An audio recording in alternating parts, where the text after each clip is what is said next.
Muhammad Indra Jafri kena prank wasit hingga manajer timnas tersungkur di final SEA Games 2023. Sejumlah momen menarik mewarnai laga final sepak bola SEA Games 2023 antara timnas Indonesia U22 versus Thailand. Mulai dari selebrasi dini, Indra karena kena prank wasit hingga kericuhan di tengah pertandingan yang mengakibatkan manajer timnas Sumarji tersungkur. Duel timnas Indonesia U22 versus Thailand di final SEA Games 2023 benar-benar menguras tenaga dan emosi. Tak hanya bagi pemain, tetapi juga para penggemar sepak bola tanah air yang harap-harap cemas menantikan hasil pertandingan.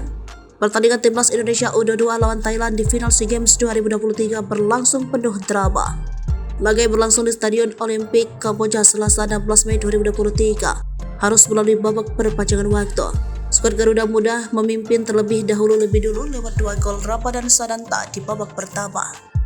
Pelatih timnas Indonesia U22 Indra Jafri sempat melakukan selebrasi perayaan karena timnya unggul 2-1. Namun rupanya ia kena prank wasit. Pasalnya wasit tidak bermaksud mengakhiri laga yang sudah lewat 1 menit dari injury time babak kedua tersebut.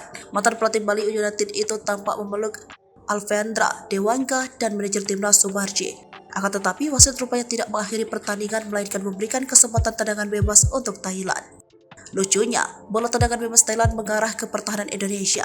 Yorsakorn Burapa yang menerima bola di kotak penalti langsung melakukan tendangan yang merobek jala Hernando Ari. Kemenangan Indonesia yang di depan mata harus tertunda karena 2 kali 45 menit berakhir dengan skor 2-2. Pada babak tambahan waktu, Indonesia berhasil kembali memimpin berkat gol Irfan Johari.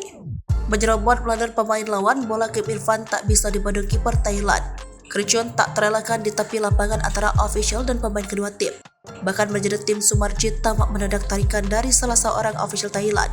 Komisaris besar polisi itu sampai tumbang di lapangan.